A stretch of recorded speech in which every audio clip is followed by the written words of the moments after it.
And here we go again with another Nothing Like a Good Book with Mark Bishop. And it's terrific to have you. Dedicated to authors, what do? Well, we discover your book. We find promoters out there, publishers out there that are doing their thing to support you and help you publish your book and write your book and sell your book. And my job is to help you do that as well. So we discover your book and we promote your book profusely. And our goal is to help you sell a few books. You know, whether you're giving it away to charity or whether you're keeping it to have a cruise, that's your business. You wrote it. It's your money, right? But anyway, Nothing Like a Good Book is coming up soon. Every interview, every author I've ever done is getting close to the 100. We shall promote on the site, and your book will be available to buy as well. Won't that be good? One link. There we go. So we've had some terrific authors. We've had, children's authors. We've had drama, mystery, fiction, nonfiction, and it keeps changing. This one's beautiful. It's a lovely book. In fact, my special author guest this time, this episode, really retrospectively reviews his son's long and challenging journey to obtain a diagnosis of Cushing's disease. Have you heard of that? Mm-hmm. Well, it's a compelling narrative. It's framed against the backdrop of clinical guidelines developed by leading endocrinologists from the United States and the United Kingdom. So without further ado, let's welcome Chuck Knueve. And folks, I just want to sort of say this. This is not a textbook, all right? The events are true, and it is written in a conversational style. So it's a heck of a book, and I think you're going to enjoy it. So without further ado, here is Chuck. Where are you, Chuck? You hiding? Hello? Hi, buddy. Hi. You thought I'd lost you, didn't you? I knew where I was. There you go. Yeah, and where are you, by the way? You've got beautiful greenery behind you. What neck of the woods are you in? I am in Wapakoneta, Ohio, which is northwest mid-Ohio. Oh, lovely. Haven't seen that neck of the woods yet. I'm looking forward to it. There's a lot of beautiful country in America. So we got an Aussie talking to a Midwestern farm boy. Have you ever been down under, buddy? Yes, I have. We went there and visited for like 17 days and saw much of the eastern half. The most striking thing that I saw was the Opera House. And I actually did a lot of research on how they engineered to make that happen. There you go. Yeah, by a Dutchman of all things. Yeah. But it nearly never got finished. You know the story behind it. Yes, I do. Yeah. Well, it's a beautiful sight. And when you stand up it started in the cafeteria when somebody was cutting an orange, cutting the different panels the way they were. And the panels each panel, they look like they're different. But if you look at the radius of each of the panels, the radius is all the same. And that's why it all fits together. Well, there you go. The name of the book is Surviving Cushing's Disease. It's a young man's journey. And in fact, it's your son's journey. Yes. And I got to ask you, and it's an obvious question I ask every author, but what inspired you? But in your case, what inspired you to turn, to go this deep, really, in a private matter, on a deeply personal journey, to turn it into a novel? And how did your personal goals evolve into a mission, really, to educate others? It started when I was just trying to chronicle the events and list them so that if he had to refer back to them, he could. I got stopped at one time, and I wrote the paragraph, and I wrote it 5 times. I, got emotional when I wrote it, and I thought, there's a deeper thing to hear than that. There's more that needs to be told.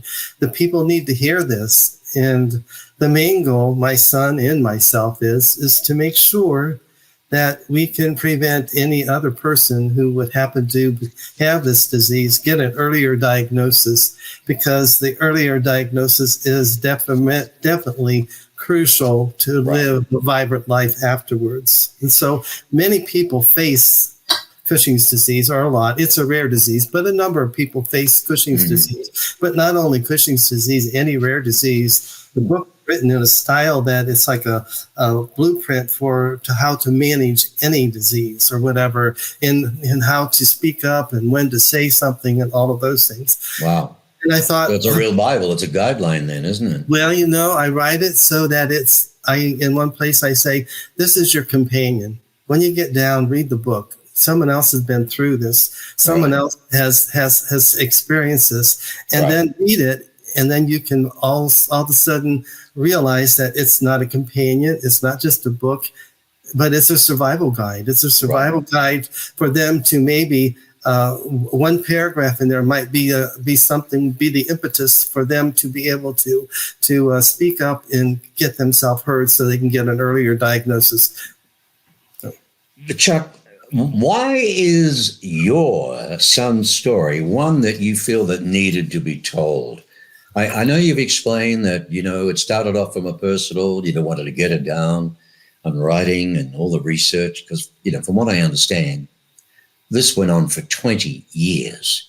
Yeah, it went on for a very long time, yes. Right. But the biggest reason is what? Is what you've just said, that you want to help others? Yes, we want to help others, and you just people need to be heard. I guess the book starts out that is due, and it starts out what the doctors did for him saved his life, but what they did not do almost destroyed his life. So it's really? in that vein, we were trying to make it feel urgent that no matter what level you're involved in with this disease, the patient or the advocate or the doctor, everybody needs just to listen a little bit closer. They need to develop more suspicion, and they need to do earlier testing. And as I said before, earlier testing is the crucial thing. Right. That they can live vibrant lives, yes. Okay, well, let's put that up. I actually have a little jingle, and sometimes jingles can help people remember things. I don't know. You're of my age, but I don't know if you had it down under. But we had the letters LSMFT. LSMFT. Lucky Strike means fine tobacco. Oh, look, good old Lucky Strikes. God, that goes. Even way back. Doctors are even advertising. I can't believe that when you look back at those years. Yeah, and that little jingle. So I made it one. Maybe that it'll stick with somebody, because when they get done with this interview, they're going to say, he said what? And he said what? But maybe the jingle will be something that will help them remember it. So Here it is. Okay, shoot.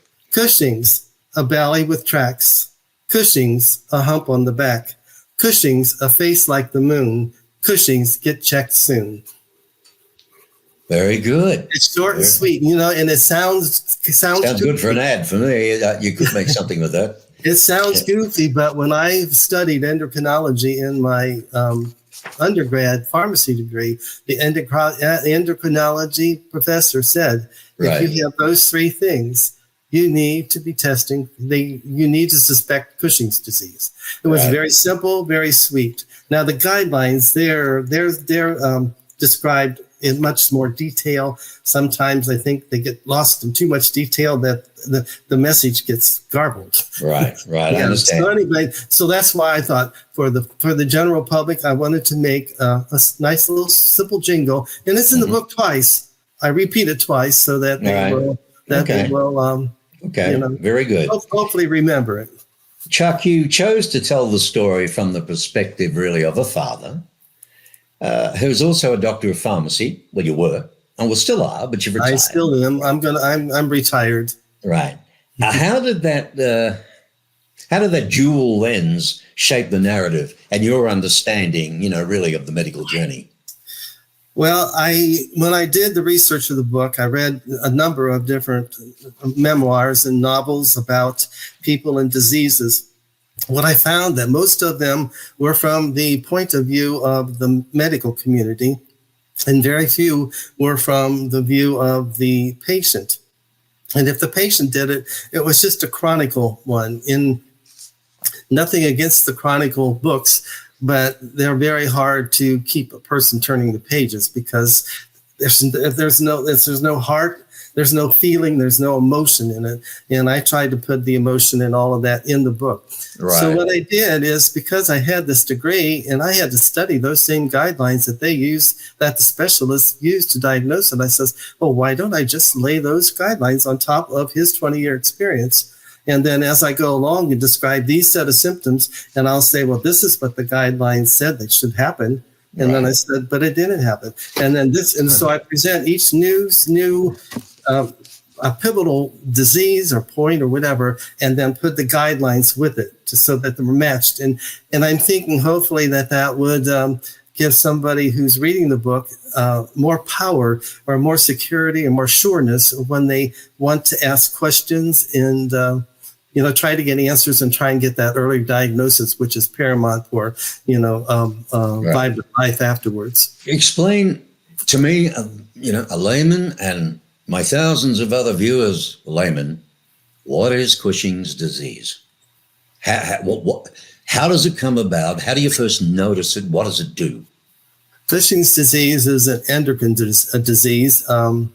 Actually, it is all of it. The Cushing syndrome is the umbrella that covers all of the Cushing's disease, and Cushing's disease is under that as one part of that umbrella. And then there's where the disease affects the adrenal glands, and then it can affect anywhere in the body, which is extremely, extremely rare. So it starts with the adrenal glands. That's where the target is. But where my son's problem started was in the pituitary gland. Oh, the pituitary gland is the master gland and sits in the right below the brain, right by the nose, and it controls the endocrine glands. And it's getting messages from there. Yeah, you need to make more cortisone. You don't need to make more cortisone. Really? The adrenal gland is the one that makes the cortisol. Right. But his problem was he had 2 tumors on his pituitary that took over the control of the hormone that tells the endocrine gland to produce the cortisone. Okay. And that was his problem. And what does that do? How did he first? What it does is it creates massive amounts of cortisone in the body, and massive amounts of cortisone in the body start to begin to affect a lot of other symptoms. His showed up first as the buffalo hump, the hump in the back that we talk about. It shows up as obesity. It can show up because of the excess weight. You get the striae. And then you get this balloon. It's like blowing a balloon up a little bit bigger than what it was. And then you get a face like that. Wow. It ends up with diabetes and uncontrolled hypertension, infections. And it goes on and on and on, which the book describes if it's not diagnosed and taken care of. So, well, as a matter of fact, walk us through some of the pivotal moments. I mean, there were a lot of missteps, misdiagnosis, key turning points over the 20 years. You were searching for answers. It was like a hopeless search, but you never gave up. I would probably don't know if I necessarily say they were pivotal moments. I would just say they were missed opportunities. All right. I think I might describe it better. I'll scrub that out. No, that's okay. Mom, there were no pivotal moments. It depends on how you want to describe pivotal. For me, pivotal here, it was a missed opportunity. Okay. There was an incident that presented itself.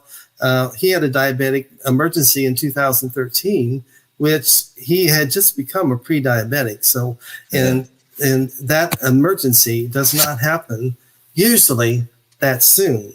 Right. So it was because of the nature of that situation, it kind of raised a red flag saying, is there something more to this? Are we missing something?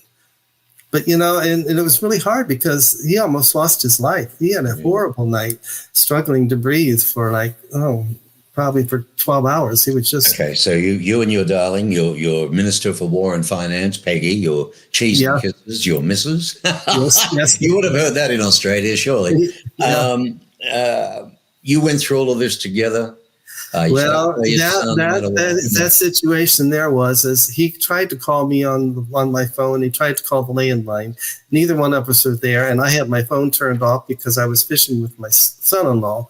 And then we found out when we got home about 7:30 that he was in the hospital, right in the middle of all this. And then so we tried to get a flight there, and we couldn't get there till the next morning. So he had to go through it with the nurse and him by himself. So it's really kind of an ugly battle, but that's just the way it is. The other thing that I would like to say, and this one here just does not happen like now, it's the uncontrolled blood pressure that happens, just keeps happening. One more pill, another pill, until all of a sudden you have a whole handful of pills you take to control blood pressure. That was just another ugly situation. And then in 2018, the year of infections. And the reason I mention all of those three, because uncontrolled blood pressure is the gateway to heart disease and strokes. Right. So if you look at Cushing's disease, when you read it, the thing that kills Cushing's disease patients is strokes, heart attacks, infections, and diabetes. So that's the reason I mentioned those, because they're very important. And I wanted to be able to bring that point in, that, the disease left go, it flirts with his mortality. And so, that's those were big points. Another one, another one that was just really heart wrenching, is when he had to go through several job changes. Well, that's just how the life is for engineers. He's a chemical engineer, and sometimes they do have to go through job changes. But the one, he lost it because of the disease. They let him go. And that was an extremely difficult moment to have your son walk in. Oh, yeah. In your house, into the kitchen, in tears. I lost man, lost his career, lost everything. Yeah, I wonder where the hell he's going, taking all these tablets, this and that. It's psychological. So then Dad come up to him, wrapped him up, and he says, "Don't you ever think you're going to be fighting this alone?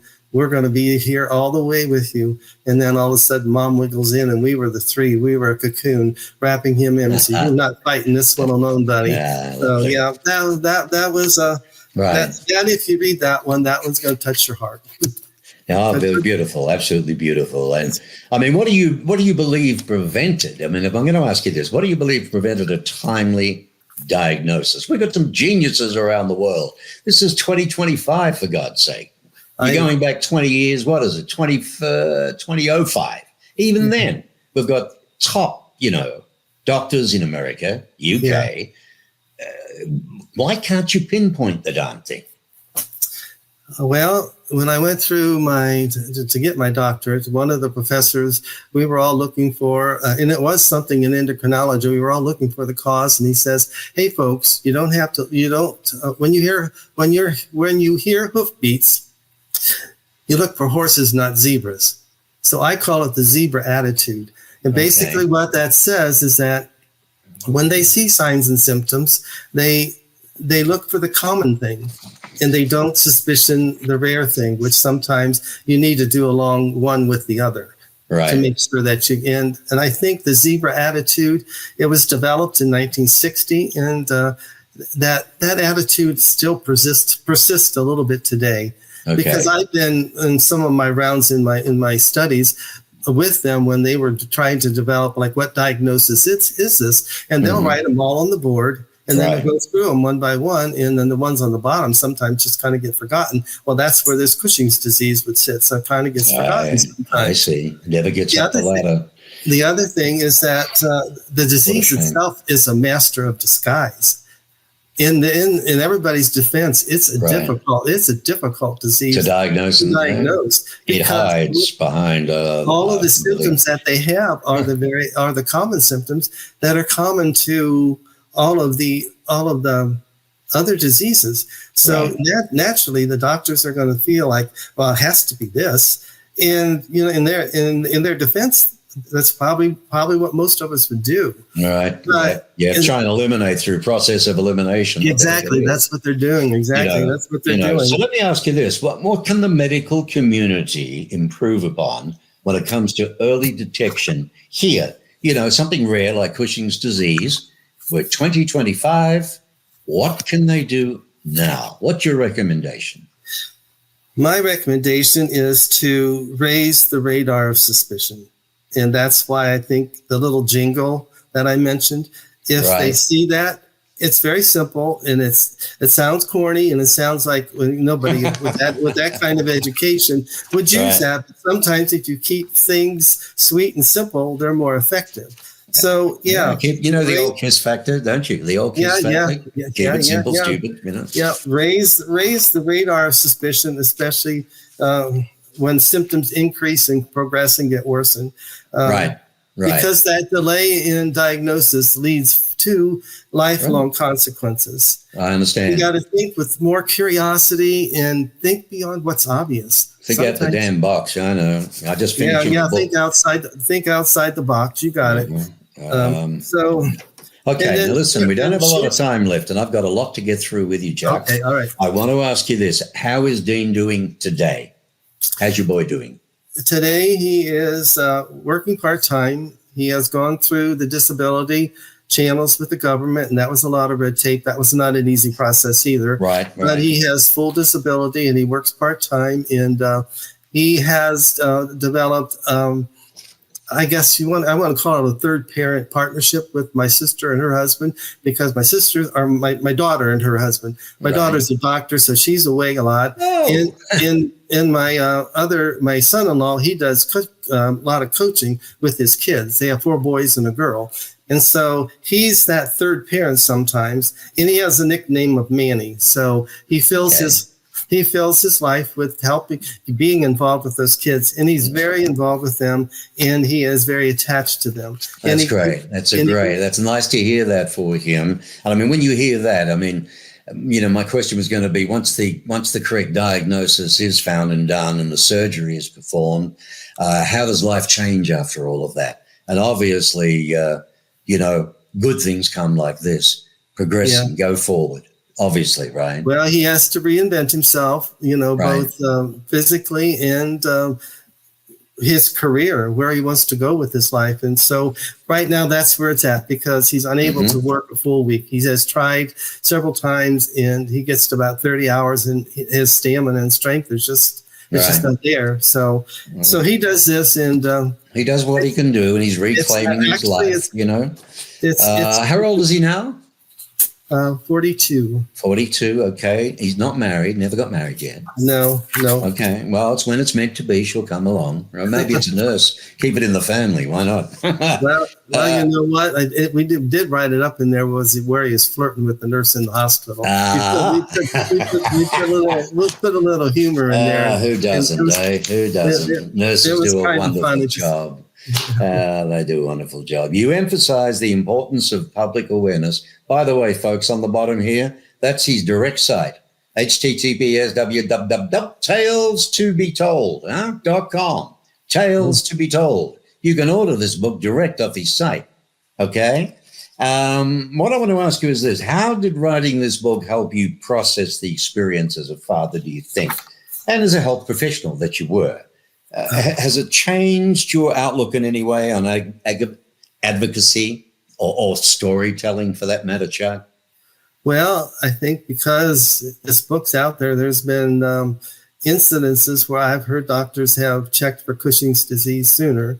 So that's good. The book itself was healing for me, because a lot of times I persecuted myself, saying I should have done more, I should have tried harder, I should have spoke louder. And then finally I said, you can't get somebody to do what they don't want to do. I couldn't order the tests. I couldn't get them to order the tests. So It took me a little while to get over that. But now I think I am, knowing that whenever we're in this world with a problem like this, none of us ever face it alone. We always have to count on one another. So the family counted on them when we thought they could help us. And it just took a long time for them to respond, and that's the case. And so the whole point here is to get this out so people know it, and that no one else has to go through what he went through, and no one else has to live the big part of their life with a lot of baggage that should not be there. It's tough for every family when they find out one of the siblings, has a disease per se, or they don't know till it's too late. Yeah. And this comes on. But this is a creepy disease. Nasty bastard it is. Cushing's disease. Yeah, Yeah. man, it hides. It's, it doesn't got the bloody kahunas to come out front, so you've got a chance to knock it off early. Yeah. It disguises itself, doesn't it? Yes. Yes. Yes. Well, is there anything that you'd like to leave, for the viewers and listeners? Is there, because this goes out audio as well, is there anything, you'd like to leave as a big takeaway for anybody? Well, as a father, I saw a son struggling battle after battle and fighting it courageously, never seeking pity on himself, never. He always had a smile on his face no matter what he was going through, and he never made the disease or the moment about him. And Right. I do respect that a lot in him, and that's just wonderful. That's the way it went. But for now, the biggest point I'd like to leave with people is keep this awareness of this disease in your heart, because the earliest possible testing is what's crucial. So all of these patients, or sons, daughters, whoever, will have a full, vibrant life. That's what they deserve. We all deserve. You must be in the community still where you get news with what's going on, with the disease, within the medical fraternity and so on. What have you heard of lately? Any good news other than CRISPR technology that I hear everything about, right? What else? As far as a change in technology is to identify the disease, no, I have not heard anything. But I have, and I haven't heard any responses from doctors yet. But nurses, yeah, they are all saying, this is just amazing. This is just unreal that you guys had to go through so much. Right. The medical community, I think. World, nothing from the professional world in how they're discovering it earlier, perhaps. No, there's not. Well, and that's the whole point of this book, is for them to read it and then maybe get those same group of specialists. Let's sit down and let's take what he has to say and see if we can do better. And then that's why I described his scene, because the jingle happens very early in his life. It's probably happens when he was in his 20s. All this extra stuff, every time something came, it just reinforced you need to test. So, but as he's growing up and going teenage life and then into these 20s and so on, did he go to his, GP and get annual testing in reference to normal health testing that we all do? He had to, because he had blood pressure. So he had regular visits throughout. So that was that the first thing, blood pressure? That was the first thing that got him to be going to regular visits. Yeah, I see. Right. Okay. But actually, the thing is, that's even with the GP is one that would probably diagnose it, or the endocrinologist. And he had two endocrinologists on board, one in Texas and one in Michigan. Yeah, one in Texas and one in Michigan. Right. And we learned an interesting fact there is that if you want to get a specialist, you have to get a specialist that specializes in Cushing's disease, not just an endocrinologist, because he had the ones that specialized in his diabetes. And I see. They just, so specialist. That's interesting. A niche, a certain niche. Yeah, a niche, a specialist within a specialist. Yeah. So, I understand about diagnosis, although my doctor's fabulous, my GP and my pulmonologist, through what I've been through last year, a couple of bouts in hospital with pneumonia and so on. But they did miss a year of what we call valley fever, which is common in Arizona. Everybody gets it when you hear it's a thing in the soil, right? But it just stays in your body. It doesn't do anything to you until your immune system really goes down, like mine did. And the darn thing pops up like shingles. And but it was missed. So it had been a year in me. So now I'm on, special drugs for the darn thing, but it takes a year or more. It's a long-term animal. And it knocks me around still terribly, but still, I'll beat it. I'm not a quitter. I'll get rid of it. Well, I think all of us have our own battles. We do, my friend. We do. We do. It's just that his battle was right out there in front where everybody is. And this disease whoever has it puts that battle right out there in front where everybody can see it. So I needed to say it so that when people start to see some of that stuff, they can think, I wonder if it's that. My wife looks at everybody now and she says, I wonder if he has Cushing's disease. Right. Everybody. When did you decide to shave the beard off?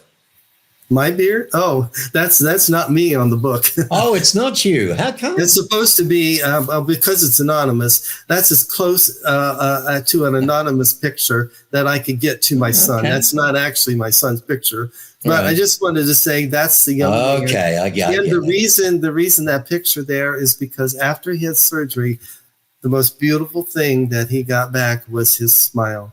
And here this young That's nice. man here has a smile. It's a stress smile, but it was a smile that my wife and I recognized. So I had to put that on there. Yeah, no, fair enough then. The book is called Surviving Cushing's Disease, A Young Man's Journey, and it's by Chuck Knueve. All right? Yes. Chuck Knueve. Is that Canadian way back or No, Polish? What is it? it's German. German, is it? Yeah, actually, Okay. the name had an N on the end of it. My grandpa got mad and went one time and took the N off and made us a new name. All right, well, at least I got it. That was a tough one in the beginning. Yeah, Wasn't sure. you got it. You got it perfect. Well, there you go. That's what a pro does. All right, my friend, except some technology bingo I always mess up, but never mind. You can't be brilliant at everything, can you? Yeah. Either way, it's been a thorough, absolute You're doing a pleasure. wonderful job here. Oh, thank you. It's very kind of you. I'm glad to hear, actually, that you've sold quite a few thousand books overseas, in the UK and so on, and there's a lot, and it's going through a lot of bookstores. Let's talk about where we can buy this now. Obviously, right here on the site, talestobetold.com. Okay. The best place to buy it is on that website because there's a special going on now. If you buy one of the hardcover books, you get a free ebook. Okay. And then it is also available on Amazon and Barnes and Noble for those people who want to use that site. All right. Now we're talking, as you just said, a hardcover. Yeah, there is a paperback cover and a hardcover. There is an audiobook. And the audiobook can only be bought on the website. Okay. So, on this website here. Yes. The audiobook can only be bought on the website. All right. And are you doing the audiobook?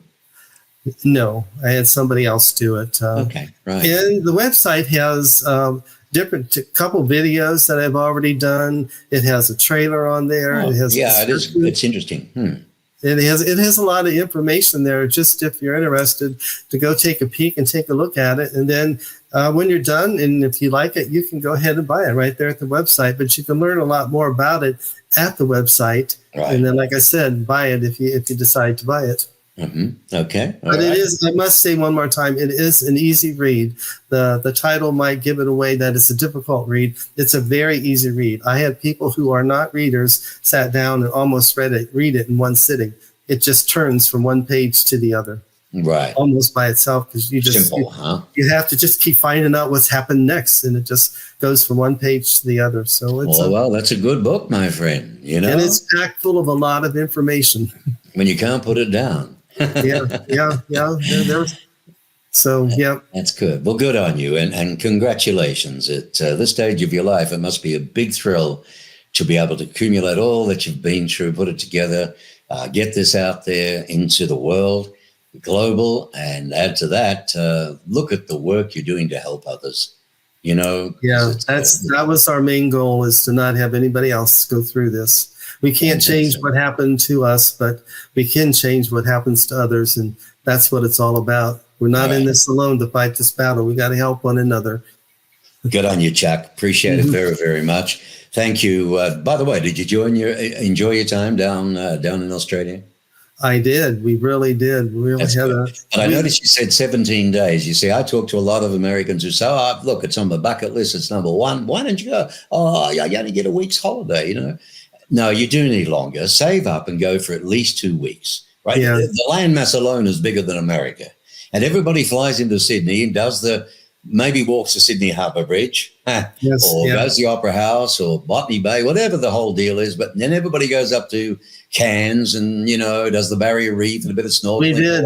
That's where my wife and I swam with Wally. We snorkeled and swam with Wally. And I did the sea bob thing where you go down into the...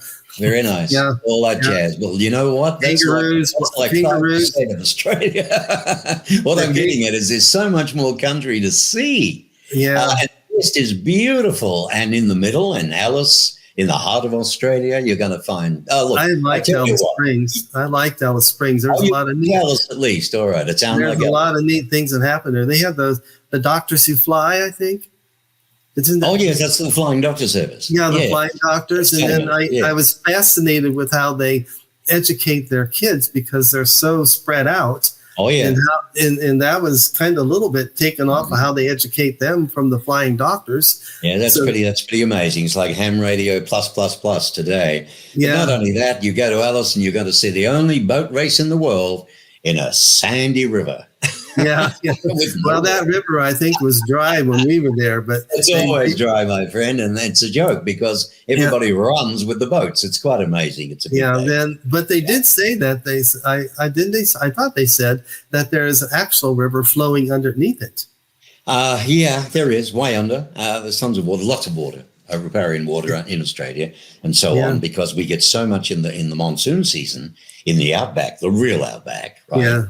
Where you're likely to meet Dundee, it soaks down, right down, and we've got this aquifer. It's amazing. It's huge, you know. Mm-hmm. But all the population is on the East Coast or South Australia, and it's now starting to, you know, the West is beautiful in its own right. They don't like Easterners, of course, but the West is fabulous. You know, there's a lot to see. In fact, the West is now becoming what they call the grey hair trail.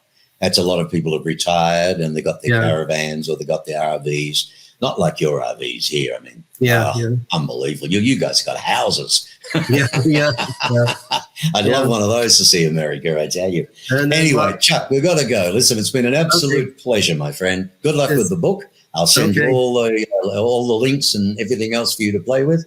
And, will I be able to put this on my website, this interview? Oh, yes, of course you can. You can do with it whatever you need to do to help promote your book. And no cost. Okay. Yeah, okay. All right. So I send that, I'll let my team know, and we need this on the website. Sure. After I get it all edited and post produced and have it ready to go. Okay. Sounds good. All right. Be good. Bye-bye. All right. Thanks, Mark. You do a good job. Oh, what a character. What a lovely man. So I hope you enjoyed that. Nice guy, but what a great cause.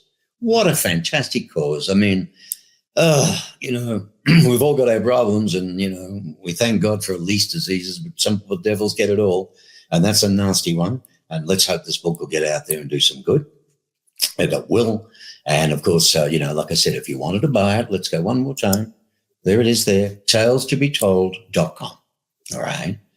https://talestobetold.com. You can buy it direct. Look at the site while you're there. Have a good look around and so on. Nothing like a good book dedicated to authors all over the world. You know, we discover your book, love to discover your book, promoting your book, and we help sell your book because, you know, you might be raising funds for a good cause, a charity, whatever. Maybe you just want to pay for the costs of doing it. Yeah, it's not cheap these days to a degree.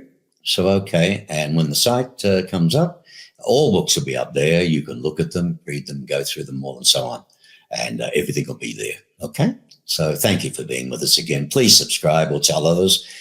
It'll help the channel big time. You know, I don't have a sponsor as yet, maybe down the track, but you need the numbers to do it or they won't look at you. Okay.